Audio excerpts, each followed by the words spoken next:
ਵਾਹਿਗੁਰੂ ਜੀ ਕਾ ਖਾਲਸਾ ਵਾਹਿਗੁਰੂ ਜੀ ਕੀ ਫਤਿਹ। ਮੈਂ ਅਮਰਵੀਰ ਸਿੰਘ ਅੱਜ ਦੇ ਪ੍ਰੋਗਰਾਮ ਵਿੱਚ ਆਪ ਸਭ ਦਰਸ਼ਕਾਂ ਦਾ ਸਵਾਗਤ ਕਰਦਾ।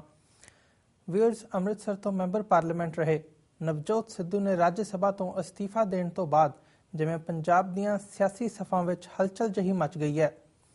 ਜਿੱਥੇ ਸਿੱਧੂ ਦੇ ਆਮ ਆਦਮੀ ਪਾਰਟੀ ਵਿੱਚ ਜਾਣ ਦੀਆਂ ਖਬਰਾਂ ਨਾਲ ਬਾਜ਼ਾਰ ਗਰਮ ਹੈ, ਉੱਥੇ ਹੀ ਨਵਜੋਤ ਸਿੱਧੂ ਦਾ ਇਹ ਫੈਸਲਾ ਭਾਜਪਾ ਲਈ ਇੱਕ ਸਦਮੇ ਤੋਂ ਘੱਟ ਨਹੀਂ ਹੈ।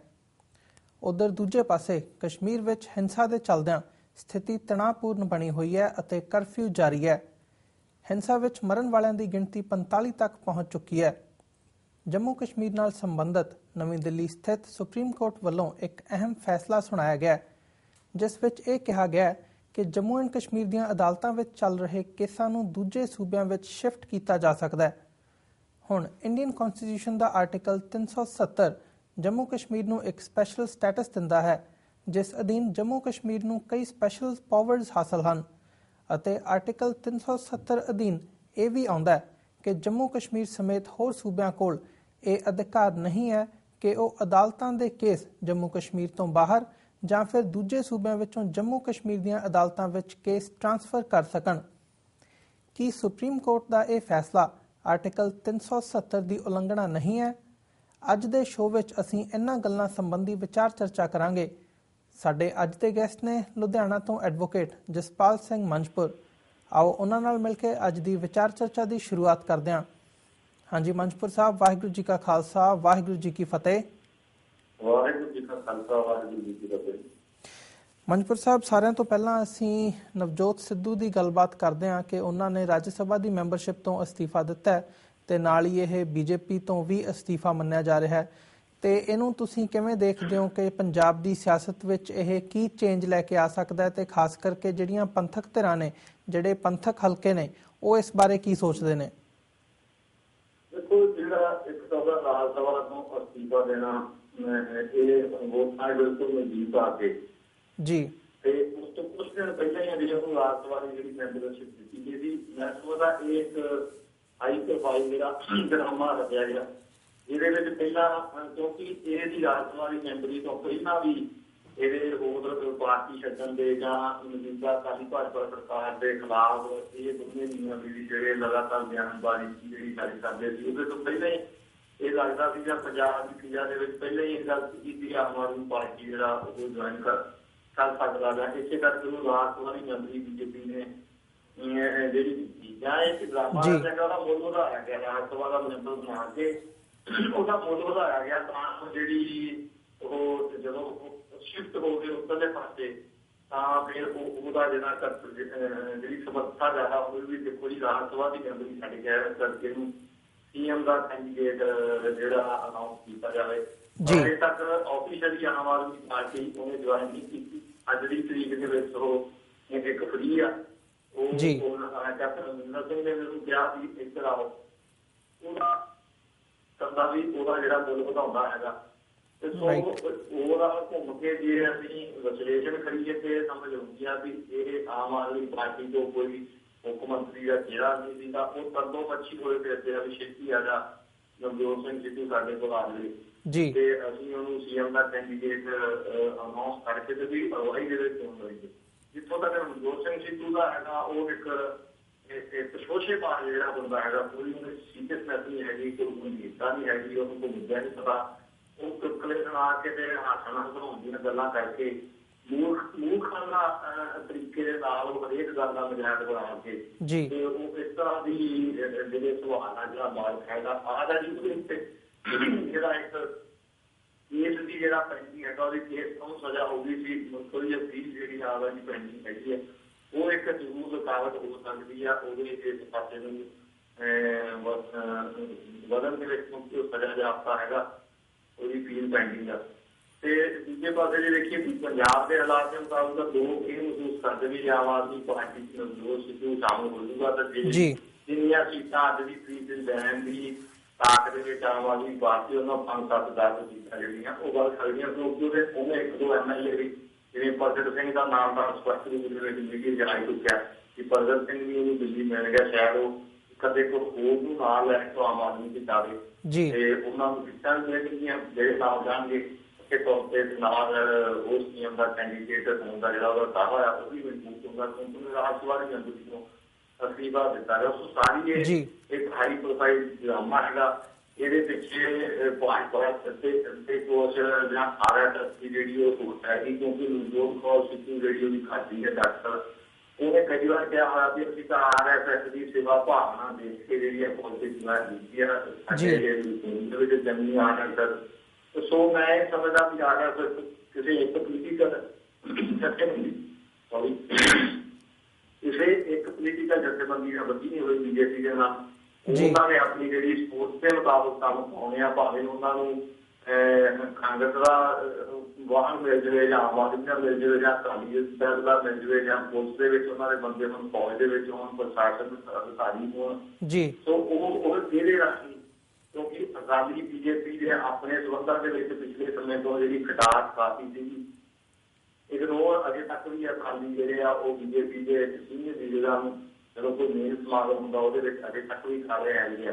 ਸੋ ਭਾਜਪਾ ਦੇ ਇੱਕ ਵੱਡੇ ਹਿੱਸੇ ਦੇ ਵਿੱਚ ਵੀ ਇਹ ਗੱਲ ਹੈਗੀ ਹੈ ਵੀ ਅਕਾਲੀ ਦਲ ਨੂੰ ਜਿਹੜਾ ਉਹ ਸਭ ਕੁਝ ਖਾਇਆ ਜਾਵੇ ਇਹਨਾਂ ਦੇ ਵਿੱਚ ਹੱਬ ਪੁੱਟੇ ਜਾਣ ਤੇ। ਉਹ ਮੈਂ ਮਹਿਸੂਸ ਕਰਨਾ ਵੀ ਇੱਕ ਹਿੱਸਾ ਭਾਜਪਾ ਦਾ ਜਾਂ ਬਹੁਤਾ ਹਿੱਸਾ RSS ਦਾ ਆਮ ਆਦਮੀ ਪਾਰਟੀ ਵੱਲੋਂ ਨਵਜੋਤ ਸਿੱਧੂ ਨਿਯਮ ਕੈਂਡੀਡੇਟ ਹੋਊਗਾ ਜਾਂ ਉਹਨਾਂ ਦਾ ਕੋਈ ਸਟਾਰ ਪ੍ਰਚਾਰਕ ਜਾਂ ਮੋਹਤਵਾਰਾਂ ਦੇ ਵਿੱਚ ਹੋਊਗਾ ਤਾਂ ਉਹ ਵੀ ਉਹਨਾਂ ਨੂੰ ਜਿਹੜੀ ਆ ਉਹ ਸਪੋਰਟ ਮਿਲੂਗੀ। ਬਾਕੀ ਜਿਹੜੀ ਪੋਲਿਟਿਕਸ ਆ ਹਿੰਦੁਸਤਾਨ ਦੀ, ਪੰਜਾਬ ਦੀ, ਉਹ ਵਾਹੀਆਤ ਬੰਦਿਆਂ ਦੇ ਜਿਹੜੇ ਆ ਉਹ ਹੱਕ ਆ ਇੱਕ ਦੂਜੇ ਦੇ ਉੱਤੇ ਭਤੀਜੇ ਕੱਟਣੇ। ਸੁਖਬੀਰ ਬਾਦਲ ਵੀ ਇਹੋ ਜਿਹੀ ਇਹ ਗੱਲਾਂ ਕਰਦਾ, ਉਧਰੋਂ ਭਗਵੰਤ ਮਾਨ ਵੀ ਇਹੋ ਜਿਹੀਆਂ ਗੱਲਾਂ ਕਰਦਾ, ਕੈਪਟਨ ਵੀ ਕਈ ਵਾਰ ਇਹੋ ਜਿਹੀਆਂ ਗੱਲਾਂ ਕਰਦਾ ਜਿਹੜਾ ਵੀ ਡਾਂਗ ਫੇਰ ਦਿਆਂਗੇ ਮਾਨ ਦਿਆਂਗੇ ਬਾਟੇ ਵਾਂਗੂ ਮਾਨਦਾ। ਉਸ ਤਰ੍ਹਾਂ ਦਾ ਇੱਕ ਹੋਰ ਬੰਦਾ ਜਿਹੜਾ ਜਾਨੀ ਪੰਜਾਬ ਦੀ ਪੋਲਿਟਿਕਸ ਦੇ ਵਿੱਚ ਸਿੱਖ ਸਿਆਸਤ ਦੇ ਵਿੱਚ ਵੀ ਕਹਿ ਸਕਦੇ ਹੋ ਪੰਜਾਬ ਦੀਆਂ ਜਿਹੜੀਆਂ ਵਿਧਾਨ ਸਭਾ ਦੀਆਂ ਚੋਣਾਂ ਹੈਗੀਆਂ, ਇਹਨਾਂ ਨੇ ਇਹ ਸਾਰਿਆਂ ਨੇ ਰਲ ਕੇ ਪੰਜਾਬ ਦੇ ਅਸਲ ਮੁੱਦੇ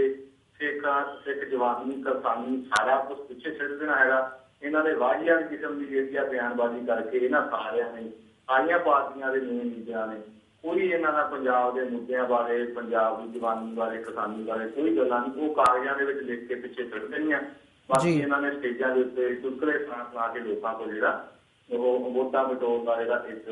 ਤਰੀਕਾ ਜਿਹੜਾ ਮੈਂ ਸਮਝਦਾ ਹੈਗਾ ਹੈ। ਇਹ ਸਾਰਾ ਹਾਈ ਪ੍ਰੋਫਾਈਲ ਜਿਹੜਾ ਡਰਾਮਾ ਜਿਹੜਾ ਹੈਗਾ, ਪਰ ਜਿੱਥੋਂ ਤੱਕ ਪੰਥਕ ਜਥੇਬੰਦੀਆਂ ਦਾ ਸੰਬੰਧ ਹੈਗਾ ਉਹ ਸਾਰੇ ਇਸ ਖਾਤੇ ਦੇ ਵਿੱਚੋਂ ਮਾਈਨਸ ਆ, ਕਿਉਂਕਿ ਗਰਾਊਂਡ ਦੇ ਵਿੱਚ ਕਿਸੇ ਦਾ ਇਹ ਕੰਮ ਨਹੀਂ ਹੈਗਾ। ਜਿਹੜੇ ਬੰਦੇ ਹੈਗੇ ਉਹਨਾਂ ਨੂੰ ਇਸ ਮਾਹੌਲ ਦੇ ਵਿੱਚ ਕੋਈ ਸੁਣ ਕੇ ਰਾਜੀ ਨਹੀਂ ਹੁੰਦਾ। ਕੁਛ ਨਾਰਿਆਂ ਵਾਲੇ ਬੰਦੇ ਹੈਗੇ ਉਹਨਾਂ ਦੇ ਨਾਰੇ ਦੇ ਮਾਰਚ 100 ਤੋਂ 200 500 ਵੋਟਾਂ ਲੈ ਲੈਣੀਆਂ। ਵੋਟ ਪੋਲਿਟਿਕਸ ਤੇ ਪੰਥ ਦੀ ਸਿਆਸਤ ਜਿਹੜੀ ਆ ਉਹ ਬਿਲਕੁਲ ਵੱਖਰੀ ਹੈਗੀ ਆ। ਜੇ ਤੁਸੀਂ ਸਿਧਾਂਤਕ ਦੇ ਉੱਤੇ ਖੜੇ ਰਹਿਣਾ ਤਾਂ ਤੁਸੀਂ ਵੋਟ ਪੋਲਿਟਿਕਸ ਦੇ ਵਿੱਚ ਜਿਹੜੀ ਆ ਅੱਜ ਦੀ ਤਰੀਕ ਦੇ ਵਿੱਚ ਕਾਮਯਾਬ, ਤੁਹਾਨੂੰ ਵਾਹੀਆਤ ਕਿਸਮ ਦੀ ਬਿਆਨਬਾਜ਼ੀ ਕਰਕੇ ਤੁਸੀਂ ਕੁਝ ਨਾ ਕੁਝ ਕਾਮਯਾਬੀ ਲੈ ਸਕਦੇ। ਕਿਉਂਕਿ ਸਾਰੇ ਜਿਹੜੇ ਆ ਇਹ ਪਰਦੇ ਵਾਲੇ ਜਿਹੜੇ ਆ ਇਹ ਗੱਲਾਂ ਕਰਨ ਵਾਲੇ ਜਾਂ ਨਾਅਰੇ ਮਾਰਨ ਵਾਲੇ ਜਿਹੜੇ ਇਹਦੇ ਵਿੱਚ ਸ਼ਾਮਲ ਹੋ ਗਏ ਆ ਪੰਜਾਬ ਦੀ ਪੋਲਿਟਿਕਸ ਨੂੰ, ਪੰਜਾਬ ਦੇ ਲੋਕਾਂ ਨੂੰ ਨਾਲ ਇਹਨਾਂ ਦੀ ਪੂਰੇ ਤਰ੍ਹਾਂ ਦੀ ਕੋਈ ਹਮਦਰਦੀ ਨਹੀਂ। ਦਾਅਵੇ ਸਾਰਿਆਂ ਦੇ ਜਿਹੜੇ ਆ ਉਹ ਬਹੁਤ ਵੱਡੇ ਆ। ਪਿਛੋਕੜ ਸਾਰਿਆਂ ਦਾ ਦੇਖਿਆ ਜਾਵੇ ਤਾਂ ਉਹਨਾਂ ਦਾ ਕੋਈ ਸਿੱਖ ਮੁੱਦਿਆਂ ਦੇ ਨਾਲ, ਪੰਜਾਬ ਦੇ ਮੁੱਦਿਆਂ ਨਾਲ ਸਾਰਿਆਂ ਨੇ ਹੀ ਰਲ ਮਿਲ ਕੇ ਜਿਹੜੀ ਆ ਉਹ ਵਫਾਦਾਰੀ ਨਹੀਂ ਕੀਤੀ ਹੈ ਜੀ। ਹਾਂਜੀ ਜੀ ਮੰਜਪੁਰ ਸਾਹਿਬ, ਅਸੀਂ ਹੁਣ ਆਪਣੇ ਦੂਜੇ ਗੱਲਬਾਤ ਵੱਲ ਚੱਲਦੇ ਹਾਂ ਕਿ ਜਿਹੜਾ ਆਰਟੀਕਲ 370 ਹੈਗਾ ਜੰਮੂ ਕਸ਼ਮੀਰ ਨੂੰ ਜਿਹੜਾ ਸਪੈਸ਼ਲ ਪਾਵਰਸ ਦਿੰਦਾ, ਉਹਦੇ ਵਿੱਚ ਇਹ ਮੈਂਸ਼ਨ ਸੀਗਾ ਕਿ ਜਿਹੜੇ ਕੇਸ ਨੇ ਨਹੀਂ ਉਹ ਕੀਤੇ ਜਾ ਸਕਦੇ ਟਰਾਂਸਫਰ ਦੂਜੀਆਂ ਸਟੇਟਾਂ ਦੇ ਵਿੱਚ ਤੇ ਨਾ ਹੀ ਦੂਜੀਆਂ ਸਟੇਟਾਂ ਤੋਂ ਜੰਮੂ ਕਸ਼ਮੀਰ ਦੇ ਵਿੱਚ। ਪਰ ਜਿਹੜਾ ਅੱਜ ਸੁਪਰੀਮ ਕੋਰਟ ਦਾ ਫੈਸਲਾ ਆਇਆ ਇਹ ਉਸ ਦੇ ਖਿਲਾਫ ਆਇਆ ਹੈ। ਤੁਸੀਂ ਇਸ ਫੈਸਲੇ ਨੂੰ ਕਿਵੇਂ ਦੇਖਦੇ ਹੋ? ਤੁਹਾਡੇ ਕੀ ਵਿਚਾਰ ਨੇ ਇਸ ਬਾਰੇ? ਜਿਹੜਾ ਸੁਪਰੀਮ ਕੋਰਟ ਦਾ ਫੈਸਲਾ ਕੱਲ 5 ਜੱਜਾਂ ਨੇ ਦਿੱਤਾ ਹੈਗਾ ਜੀ, ਸਾਰੀ ਡਿਟੇਲ ਤਾਂ ਮੈਂ ਜੱਜਮੈਂਟ ਲਾਸਟ ਹੀ ਲੱਭਦਾ ਰਿਹਾ, ਅਜੇ ਤੱਕ ਉਹ ਆਈ ਨਹੀਂ। ਮੀਡੀਆ ਰਿਪੋਰਟਾਂ ਦੇ ਮੁਤਾਬਕ ਉਹਨਾਂ ਨੇ ਇਹ ਕਿਹਾ ਵੀ ਜਿਹੜੇ ਕੇਸਿਸ ਹੈਗੇ ਨੇ ਆਮ ਤੌਰ ਤੇ ਜਿਹੜੇ ਜੇ ਕੋਈ ਕਿਸੇ ਕੇਸ ਦੀਆਂ ਦੋ ਪਾਰਟੀਆਂ ਹੈਗੀਆਂ, ਦੋ ਧਿਰਾਂ ਹੈਗੀਆਂ, ਜੇ ਕੋਈ ਇੱਕ ਧਿਰ ਚਾਹੇ ਤਾਂ ਇੱਕ ਕੋਰਟ ਤੋਂ ਦੂਜੀ ਕੋਰਟ ਦੇ ਵਿੱਚ ਕਰਨ ਵਾਸਤੇ ਸੰਬੰਧਿਤ ਜ਼ਿਲ੍ਹੇ ਦਾ ਸੈਸ਼ਨ ਜੱਜ, ਇੱਕ ਸਟੇਟ ਤੋਂ ਦੂਜੀ ਸਟੇਟ ਕਰਨ ਲਈ ਹਾਈ ਕੋਰਟ ਤੇ ਇੱਕ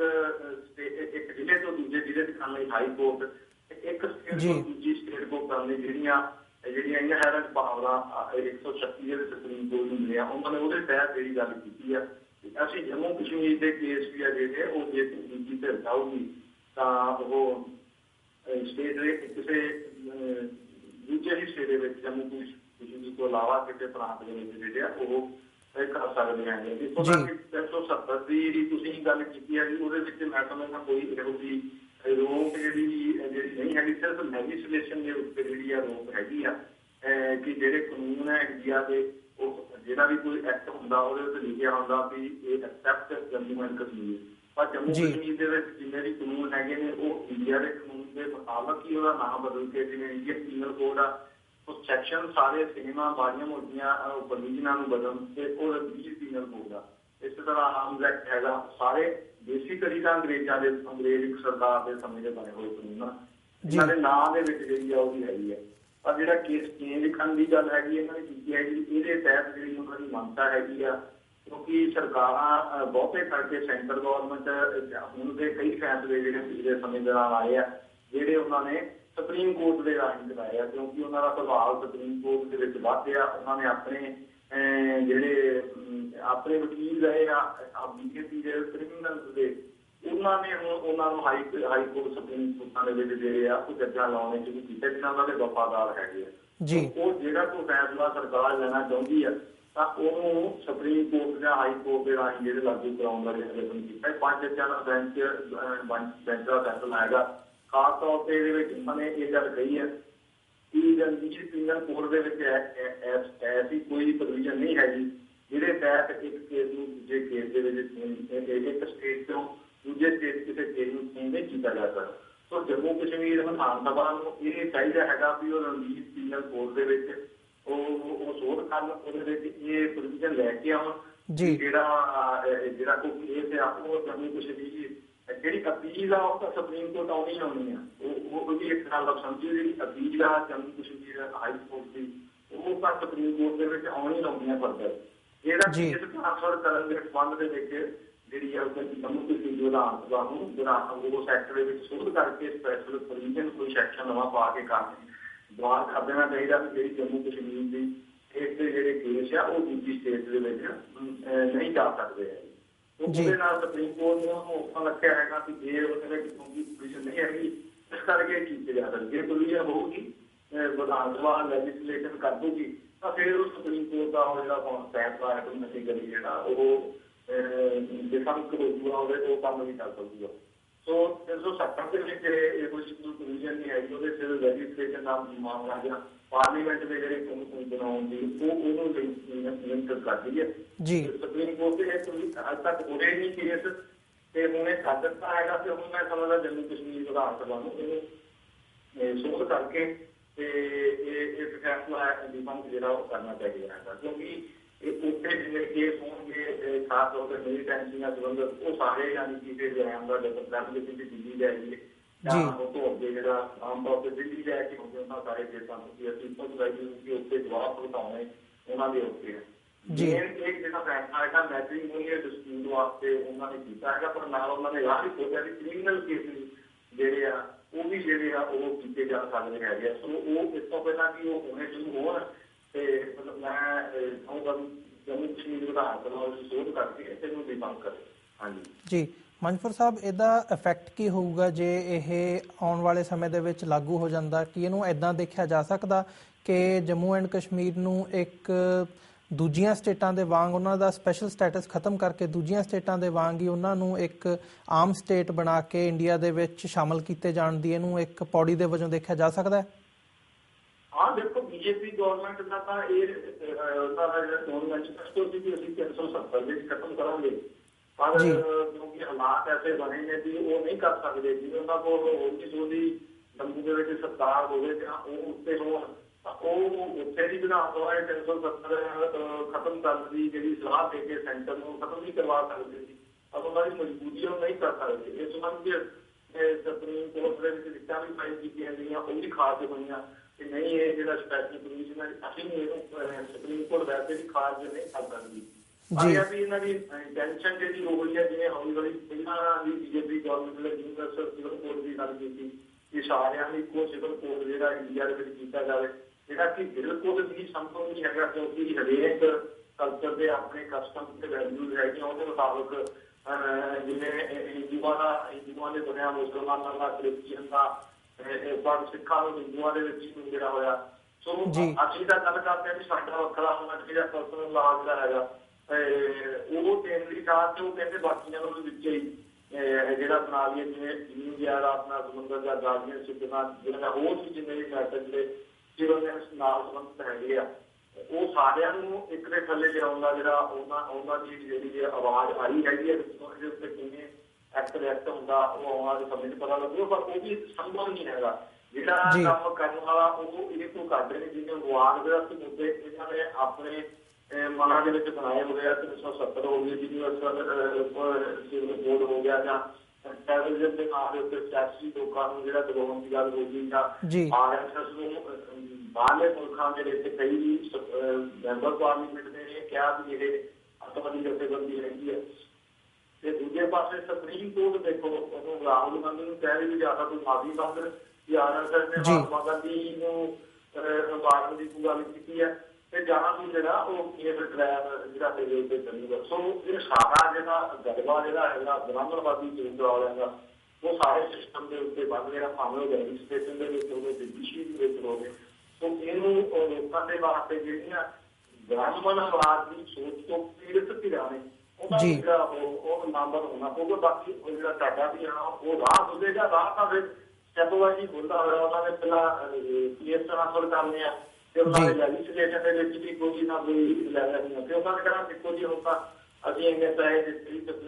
ਜੰਮੂ ਕਸ਼ਮੀਰ ਦਾ ਇੰਨਾ ਵਿਕਾਸ ਕੀਤਾ ਹੁਣ ਆਪਾਂ ਇਹ ਕਹਿ ਕਰਕੇ ਤੇ ਉਹਨਾਂ ਨੇ ਉਹਨਾਂ ਨੂੰ ਜਿਹੜੀ ਹੈ ਅਸੀਂ ਵੀ ਮੇਡ ਕਰਨਾ ਜਿਹੜਾ ਯਤਨ ਕਰਨਾ ਪਰ ਜੋ ਪਿਛਲੇ ਸਮੇਂ ਕਸ਼ਮੀਰ ਦੇ ਵਿੱਚ ਹੋ ਰਿਹਾ ਉਹ ਕਸ਼ਮੀਰ ਦੇ ਲੋਕਾਂ ਦੀ ਜਾਗਰੂਕਤਾ ਜਾਂ ਉਹਨਾਂ ਦੀ ਕੁਰਬਾਨੀ ਨੂੰ ਸਲਾਮ ਹੈ ਕਿ ਉਹ ਇੰਨੇ ਲੰਬੇ ਸਮੇਂ ਤੋਂ ਸੀਗਾ ਉਹ ਜੂਝਦੇ ਹੈਗੇ ਆ ਤੇ ਇਹ ਜਿਹੜਾ ਜ਼ੁਲਮ ਤਸ਼ੱਦਦ ਦਾ ਜਿਹੜਾ ਦੌਰ ਉੱਤੇ ਨੌਜਵਾਨਾਂ ਬੱਚਿਆਂ ਬੁੱਢਿਆਂ ਬੀਬੀਆਂ ਭੈਣਾਂ ਦੇ ਉੱਤੇ ਗੁਜ਼ਾਰਿਆ ਜਾ ਰਿਹਾ ਉਹਦੀ ਕਰਨ ਯੋਗ ਹੈਗਾ ਸਾਰੀ ਮਨੁੱਖੀ ਘਰਾਂ ਨੂੰ ਪਿਆਰ ਕਰਨ ਵਾਲੇ ਲੋਕਾਂ ਨੂੰ ਉਹਦੀ ਨਿਖੇਧੀ ਕਰਨੀ ਚਾਹੀਦੀ ਤੇ ਕਸ਼ਮੀਰੀ ਲੋਕਾਂ ਦੇ ਜਿਹੜੇ ਆ ਉਹਨੂੰ ਸਲਾਮ ਕਰਨਾ ਜਿਹੜਾ ਬਣਦਾ ਹੈਗਾ ਉਹਨਾਂ ਦੇ ਜਜ਼ਬੇ ਨੂੰ। ਜੀ ਮਨਪੁਰ ਸਾਹਿਬ ਤੁਹਾਡਾ ਬਹੁਤ-ਬਹੁਤ ਸ਼ੁਕਰੀਆ ਤੁਸੀਂ ਇਸ ਬਾਰੇ ਸਾਡੇ ਦਰਸ਼ਕਾਂ ਨਾਲ ਇਹ ਗੱਲਾਂ ਸਾਂਝੀਆਂ ਕੀਤੀਆਂ। ਅਸੀਂ ਥੋੜਾ ਜਿਹਾ ਹੁਣ ਪੰਜਾਬ ਵੱਲ ਨਿਗਾਹ ਮਾਰਦੇ ਹਾਂ ਜਦੋਂ ਤਾਂ ਜਿਹੜੀ ਪਿੱਛੇ ਜੇ ਮਲੇਰਕੋਟਲਾ ਦੇ ਵਿੱਚ ਕੁਰਾਨ ਸ਼ਰੀਫ ਦੀ ਬੇਅਦਬੀ ਹੋਈ ਸੀ ਪਹਿਲਾਂ ਉਹਦਾ RSS ਦੇ ਨਾਲ ਵਿਸ਼ਵ ਹਿੰਦੂ ਪਰਿਸ਼ਦ ਦੇ ਨਾਲ ਸੰਬੰਧ ਜੋੜਿਆ ਗਿਆ ਤੇ ਫਿਰ ਆਮ ਆਦਮੀ ਪਾਰਟੀ ਦੇ ਨਾਲ ਪਰ ਲੇਟਲੀ ਜਿਹੜੀ ਉਹਦੀ ਸਿਚੁਏਸ਼ਨ ਹੈਗੀ ਉਹ ਜਾਂਚ ਕਿਸੇ ਪਾਸੇ ਨੂੰ ਜਾਂਦੀ ਨਹੀਂ ਦਿਖ ਰਹੀ। ਤੁਸੀਂ ਉਸ ਬਾਰੇ ਥੋੜਾ ਜਿਹਾ ਸਾਡੇ ਦਰਸ਼ਕਾਂ ਨਾਲ ਕੋਈ ਵੇਰਵਾ ਸਾਂਝਾ ਕਰ ਸਕਦੇ ਹੋ ਕਿ ਕੀ ਸਥਿਤੀ ਹੈ ਜਾਂਚ ਕਿੱਥੇ ਖੜੀ ਹੈ? ਹਾਂਜੀ ਜਿਹੜੀ 24 ਜੂਨ ਨੂੰ ਕੁਰਾਨ ਸ਼ਰੀਫ ਦੀ ਬੇਅਦਬੀ ਮਲੇਰਕੋਟਲਾ ਦੇ ਵਿੱਚ ਪੱਤੇ ਪਾੜ ਕੇ ਤੇ ਬੇਅਦਬੀ ਕੀਤੀ ਗਈ ਸੀ ਅੱਗ ਲਾਈ ਗਈ ਸੀ ਉਹ ਕੇਸ 'ਚ 27 ਤਰੀਕ ਨੂੰ ਜਿਹੜੇ 3 ਬੰਦੇ ਇੱਕ ਬੰਦਾ ਵਿਜੇ ਕੁਮਾਰ ਗਰਮ ਕਰ ਗਿਆ ਜਿਹੜਾ 1983 ਤੋਂ RSS ਦਾ ਪਹਿਲੀ ਸ਼ਾਖਾ ਲਾਉਂਦਾ ਰਿਹਾ ਤੇ ਫਿਰ ਉਹ 10 ਸਾਲਾਂ ਬਾਅਦ ਪ੍ਰਚਾਰਕ ਰਿਹਾ। ਉਹ ਫਿਰ ਕੈਨੇਡਾ ਅਮਰੀਕਾ ਦੇ ਵਿੱਚ ਹਿੰਦੂ ਕਾਨਫਰੰਸਾਂ ਦੇ ਵਿੱਚ ਹਾਜ਼ਰੀ ਭਰਦਾ ਰਿਹਾ। ਉਹਦੇ ਉੱਤੇ ਅਮਰੀਕਾ ਦੇ ਹਿਊਸਟਨ ਏਅਰਪੋਰਟ ਦੇ ਉੱਤੇ ਜਦੋਂ ਡਰ ਲੱਗਿਆ ਤਾਂ ਉਹਦੇ ਤੋਂ ਕਤਲ ਜਿਹੜਾ ਉਹਦੇ ਫੜਿਆ ਗਿਆ 20 ਦਿਨ ਨੂੰ ਜੇਲ੍ਹ 'ਚ ਰੱਖਿਆ ਗਿਆ। ਉਸ ਤੋਂ ਬਾਅਦ ਉਹ ਮੰਦਿਰ ਸੈੱਟ ਹੋਇਆ ਉਹ ਦਿੱਲੀ ਆਇਆ ਮੰਦਿਰ ਰਹਿੰਦਿਆਂ ਉਹਨੇ ਇੱਕ ਸੁਸਾਇਟੀ ਵੀ ਬਣਾਈ ਜਿਹਦੇ ਵਿੱਚ ਇੰਟੈਲੀਜੈਂਸ ਤੇ ਪੁਲਿਸ ਦੇ ਵੱਡੇ ਅਫਸਰਾਂ ਨੂੰ ਜਿਹੜੇ ਵੀ ਹਿੰਦੁਸਤਾਨ ਦੀਆਂ ਏਜੰਸੀਆਂ ਨੇ ਉਹਨਾਂ ਨੂੰ ਸ਼ਾਮਲ ਕੀਤਾ ਤੇ ਸ਼ਿਵ ਵਿਦੇਸ਼ ਫਾਊਂਡੇਸ਼ਨ ਦਿੱਲੀ ਆ ਕੇ ਬਣਾਈ ਉਹਨੇ ਪਾਲਮਪੁਰ ਨੂੰ ਦਿੱਲੀ ਦੇ ਵਿੱਚ ਰਹਿੰਦੇ ਆ KPS ਤੇ ਪ੍ਰਕਾਸ਼ ਸਿੰਘ ਤੇ ਹੋਰ ਜਿਹੜੇ ਆ ਪੰਜਾਬ ਨਾਲ ਸੰਬੰਧਿਤ ਬੀਬੀ ਵੀ ਰਹੇ ਆ 2 ਦਿਨ ਉਹਨਾਂ ਨੂੰ ਲਿਆ ਸਰਟੀਫਿਕੇਟ ਨੂੰ ਲਿਆ ਤੇ ਸੋ ਇਹ RSS ਦਾ ਪਿਛੋਕੜ ਹੋਣਾ ਉਸ ਬੰਦੇ ਦਾ ਤੇ ਸਾਰੇ ਪੁਲਿਸ ਅਧਿਕਾਰੀ ਮੁੱਖ ਤੇ ਖੁਫੀਆ ਏਜੰਸੀਆਂ ਦੇ ਮੁਖੀਆਂ ਦੇ ਨਾਲ ਜਾਂ ਥੋੜੇ ਛੋਟੇ ਬੰਦਿਆਂ ਦੇ ਨਾਲ ਜਿਹੜਾ ਸੰਬੰਧ ਰਹਿਣਾ ਤੇ ਉਹ ਕਿਸੇ ਤਰ੍ਹਾਂ ਫੜਿਆ ਗਿਆ। ਜਦੋਂ ਮੀਡੀਆ ਦੇ ਵਿੱਚ ਰਿਪੋਰਟਾਂ ਆ ਗਈਆਂ ਉਹਦਾ ਸਾਰਾ ਪਿਛੋਕੜ ਆਇਆ ਉਹਨੇ ਨਾਬਾਲਗ ਤੋਂ ਕਿੰਨੇ ਕਰੋੜ ਦਾ ਲੋਨ ਲੈ ਕੇ ਬਾਹਰੋਂ ਖਾਦ ਜਿਹੜੀ ਆ ਉਹ ਫਰਮ ਬਣਾਈ 150 ਏਜੰਸੀਆਂ ਉਹਦੀਆਂ ਕਈ ਉਹਦੇ ਕੋਲ ਗੱਡੀਆਂ ਜਿਹੜੀਆਂ ਉਹਦੇ ਕਈ ਚੰਡੀਗੜ੍ਹ NCR ਦੇ ਵਿੱਚ ਤੇ ਦਿੱਲੀ ਦੇ ਵਿੱਚ ਉਹਦੇ ਫਲੈਟ ਹੈਗੇ ਕੋਠੀਆਂ ਹੈਗੀਆਂ ਉਹਨੇ ਇਸ ਕੰਮ ਨੂੰ ਸਿਰੇ ਚਾੜਨ ਲਈ ਸਪੈਸ਼ਲ ਗੱਡੀ ਅੰਬਾਲੇ ਦੇ ਬੰਦੇ ਦੇ ਸ਼ਿਵ ਸੈਨਾ ਦਾ ਕੋਈ ਬੰਦਾ ਸੰਜੇ ਕੁਮਾਰ ਸ਼ਰਮਾ ਉਹਦੇ ਨਾਂ ਦੇ ਉੱਤੇ ਉਹਨੇ ਜਿਹੜਾ ਕਾਰ ਗੱਡੀ ਗਈ ਸਿਰਫ ਇਸ ਕੰਮ ਨੂੰ ਕਰ ਲਈ। ਉਹਦੇ ਲਈ ਉਹਨੇ ਗੁਰਦਾਸਪੁਰ ਦੇ ਵਿੱਚ ਆਪਣੇ ਜਿਹੜੇ ਉੱਤੇ 15ਵੀਂ ਸਦੀ ਇੱਕ ਚੱਲਦਾ ਜਿਹੜਾ ਪੰਡੋਰੀ ਧਾਮ ਉੱਥੋਂ ਦਾ ਜਿਹੜਾ ਕਾਮਕਾਜ ਆਨੰਦ ਕਿਸ਼ੋਰ ਉਹਨੂੰ ਨਾਲ ਲਿਆ, ਉਹਦੇ ਮੁੰਡੇ ਨੂੰ ਨਾਲ ਲਿਆ, ਉਹਦੇ ਆਮ ਆਦਮੀ ਪਾਰਟੀ ਨੂੰ ਵੀ ਉਹਨਾਂ ਨੇ ਵਿੱਚ ਲਿਆਂਦਾ ਵੀ ਹਾਂ ਉਹਦਾ ਨਰੇਸ਼ ਯਾਦਵ ਨਾਲ ਸਾਡੇ ਸਬੰਧਾਂ ਨਰੇਸ਼ ਯਾਦਵ ਵੀ ਇਹ ਮੰਨਿਆ ਵੀ ਹਾਂ ਮੇਰੇ ਇਹਨਾਂ ਸਬੰਧਾਂ ਕੀਤਾ ਨੇ ਬੇਅਦਬੀ ਦੇ ਤੁਰੇ ਸੀ ਉਦੋਂ ਨਰੇਸ਼ ਯਾਦਵ ਨੂੰ ਮਿਲ ਕੇ ਚੱਲੇ ਸੀ। ਸੋ ਇਹ ਸਾਰੀ ਜਿਹੜੀ ਇੱਕ ਇਹਦੀ ਜਾਂਚ ਜਿਹੜੀ ਆ ਉਹ ਹੋਣੀ ਬਹੁਤ ਜ਼ਰੂਰੀ ਹੈਗੀ। DHP ਦੇ ਪ੍ਰਧਾਨ ਨੇ ਆਪ ਰਸਤਾ ਕਰਕੇ ਕਿਹਾ ਜਿਹੜਾ ਨੰਦ ਹੈਗਾ ਉਹ ਸਾਡਾ ਸੈਕਟਰੀ ਹੈਗਾ 15 ਸਾਲ ਤੋਂ ਨਹੀਂ ਜਾਣਦਾ। ਸੋ ਇਹਦੇ ਪਿੱਛੇ ਵੱਡੀ ਸਾਜ਼ਿਸ਼ ਹੈਗੀ ਹੈ। ਉਸ ਨੇ ਇਹ ਗੱਲ ਇਨਵੈਸਟੀਗੇਸ਼ਨ ਕੀਤੀ ਕਿ ਸਰਕਾਰੀ ਕਾਂਡ ਤੇ ਉਹ ਜਵਾਬ ਦੇ ਨਾਲ ਤੋਂ ਜਿਹੜੀ ਗੁਰੂ ਗ੍ਰੰਥ ਸਾਹਿਬ ਦੀ ਹੋਈ ਸੀ ਉਹਦੇ ਸੰਬੰਧ ਇਹਨਾਂ ਨੂੰ ਕੋਸ਼ਿਸ਼ ਕਰ ਰਹੇ ਆ, ਉਹਦੇ ਵੀ ਸਾਨੂੰ ਕੁਛ ਨਾ ਕੁਛ ਮਿਲ ਰਿਹਾ ਹੈਗਾ। ਪਰ ਉਹ ਫਿਰ ਜਾਂਚ ਕੁਝ ਸਮੇਂ ਬਾਅਦ ਜਿਹੜੀ ਰੁਕ ਗਈ ਤੇ ਇਹਨਾਂ ਨੇ 7 ਜੁਲਾਈ ਨੂੰ ਉਹਨਾਂ ਦਾ ਪੋਲੀਗ੍ਰਾਫੀ ਟੈਸਟ ਕਰਾਉਣਾ ਸੀਗਾ, ਉਹ ਨਹੀਂ ਹੋ ਰਿਹਾ। ਨਾ ਨਰੇਸ਼ ਯਾਦਵ ਦਾ ਕੀਤਾ ਗਿਆ, ਨਾ ਇਹਦਾ ਵਿਜੇ ਕੁਮਾਰ ਗਰਗ ਦਾ ਕੀਤਾ ਗਿਆ। ਉਹ ਡੇਟਾ ਮਿਲ ਰਹੀਆਂ ਉਹਨਾਂ ਨੂੰ ਸੈਂਟਰ ਵਿੱਚ ਕਿਉਂਕਿ ਉੱਥੇ ਲੈਬ ਮਿਲੀ ਕੀ ਹੈ CBI ਹੋ ਰਹੀ ਹੈ, ਉੱਥੋਂ ਉਹ ਹੋ ਸਕਦਾ ਉਹ ਤਰੀਕ ਨਹੀਂ ਦੇ ਰਹੇ। ਸੋ ਸਾਰਾ ਇਹ ਜਿਹੜਾ ਰੁਪਾ ਜਿਹਾ ਹੋ ਜਾਂਦਾ ਇਹਦੇ ਉੱਤੇ ਹੁਣ ਕੱਢਣ ਪਾਉਣ ਨੂੰ ਕੁਛ ਨਹੀਂ। ਜਿਹੜੀ ਪੰਜਾਬ ਸਰਕਾਰ ਨੇ ਨੋਟੀਫਿਕੇਸ਼ਨ ਐਕਟ ਸੋਧ ਕੀਤੀ ਸੀ ਵੱਧ ਸਜ਼ਾ ਦੀ 10 ਸਾਲ ਤੋਂ ਗੈਰ ਗ੍ਰੰਥ ਸਾਹਿਬ ਦੇ ਸੰਬੰਧ ਉਹ ਇਹ ਫਿਰ ਨੋਟੀਫਿਕੇਸ਼ਨ ਨਹੀਂ ਹੋਇਆ ਫਿਰ ਸਜ਼ਾ ਹੀ 2 ਸਾਲ ਰਹਿ ਗਈ।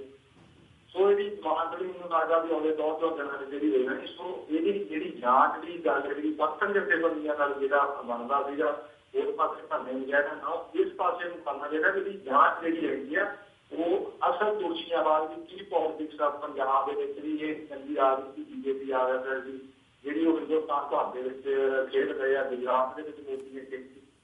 ਗੁਜਰਾਤ ਮਾਡਲ ਸਾਰੇ ਹਿੰਦੁਸਤਾਨ ਦੀ ਲਾਗੂ ਕਰਾਂਗੇ। ਸੋ ਇਹ ਸਾਰੀ ਜਿਹੜੀ ਆ ਇਹਦੇ ਪਿੱਛੇ ਇੱਕ ਵੱਡੀ ਸਾਜ਼ਿਸ਼ ਆ। ਇਹਦੇ ਵਿੱਚ ਏਜੰਸੀਆਂ ਆ ਰਿਹਾ ਤਾਂ ਕਿਸੇ ਵੀ ਉਹਦੇ ਵਿੱਚ ਸ਼ਾਮਲ ਨਜ਼ਰ ਆਉਂਦੀਆਂ ਜੇ ਤੱਥਾਂ ਨੂੰ ਦੱਸੋ ਜੀ।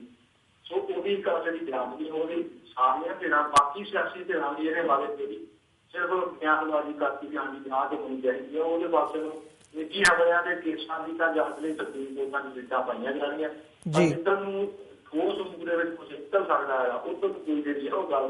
ਨਹੀਂ ਕਰਦਾ ਉਹ ਕਰਨੀ ਚਾਹੀਦੀ ਹੈ। ਜੀ ਮੰਜਪੁਰ ਸਾਹਿਬ ਤੁਹਾਡਾ ਬਹੁਤ-ਬਹੁਤ ਸ਼ੁਕਰੀਆ। ਸਾਡਾ ਸਮਾਂ ਵੀ ਹੁਣ ਸਮਾਪਤੀ ਵੱਲ ਜਾ ਰਿਹਾ। ਤੁਹਾਡੇ ਕੋਲੋਂ ਅਸੀਂ ਇੱਥੇ ਇਜਾਜ਼ਤ ਲੈਂਦੇ ਹਾਂ ਤੇ ਆਪਣਾ ਸਮਾਂ ਕੱਢਣ ਲਈ ਤੁਹਾਡਾ ਬਹੁਤ-ਬਹੁਤ ਧੰਨਵਾਦ ਕਰਦੇ ਹਾਂ ਜੀ। ਵਾਹਿਗੁਰੂ ਜੀ ਕਾ ਖਾਲਸਾ, ਵਾਹਿਗੁਰੂ ਜੀ ਕੀ ਫਤਿਹ। ਵਿਊਅਰਸ, ਮੰਜਪੁਰ ਸਾਹਿਬ ਨਾਲ ਗੱਲਬਾਤ ਤੋਂ ਇਹ ਗੱਲ ਉੱਭਰ ਕੇ ਸਾਹਮਣੇ ਆਈ ਹੈ ਕਿ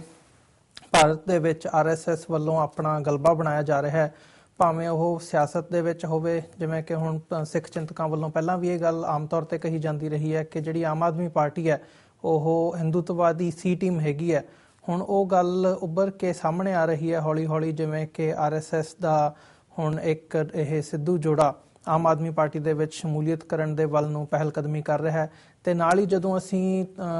ਐਡਮਿਨਿਸਟ੍ਰੇਸ਼ਨ ਵੱਲ ਦੇਖਦੇ ਹਾਂ, ਭਾਵੇਂ ਉਹ ਜੰਮੂ ਕਸ਼ਮੀਰ ਦੇ ਆਰਟੀਕਲ 370 ਦੀ ਗੱਲ ਹੋਵੇ ਜਾਂ ਹੋਰ ਗੱਲਾਂ ਹੋਣ, ਉਹਦੇ ਵਿੱਚ ਵੀ ਇਹ ਘੁਸਪੈਠ ਕੀਤੀ ਜਾ ਰਹੀ ਹੈ। ਤੇ ਇਸੇ ਦੇ ਨਾਲ ਇਹਦਾ ਅੱਜ ਅਸੀਂ ਕਨਕਲੂਡ ਕਰਦੇ ਹਾਂ ਕਿ ਜਿਹੜੀ ਇਹ ਗੱਲਾਂ ਹੈਗੀਆਂ ਨੇ ਇਹ ਇਸ ਗੱਲ ਵੱਲ ਇਸ਼ਾਰਾ ਕਰਦੀਆਂ ਨੇ ਕਿ ਭਾਰਤ ਦੇ ਵਿੱਚ ਘੱਟ ਗਿਣਤੀਆਂ ਲਈ ਇੱਕ ਇਹਨਾਂ ਕਦਮਾਂ ਨੂੰ ਖਤਰੇ ਦੀ ਘੰਟੀ ਸਮਝਿਆ ਜਾਵੇ। ਇਸੇ ਦੇ ਨਾਲ ਅਸੀਂ ਅੱਜ ਦਾ ਸ਼ੋਅ ਇੱਥੇ ਹੀ ਸਮਾਪਤ ਕਰਦੇ ਹਾਂ ਤੇ ਤੁਹਾਡੇ ਕੋਲੋਂ ਇਜਾਜ਼ਤ ਲੈਂਦੇ ਹਾਂ ਜੀ। ਆਗਿਆ ਦਿਓ, ਕੱਲ ਨੂੰ ਫੇਰ ਮਿਲਾਂਗੇ। ਵਾਹਿਗੁਰੂ ਜੀ ਕਾ ਖਾਲਸਾ, ਵਾਹਿਗੁਰੂ ਜੀ ਕੀ ਫਤਿਹ।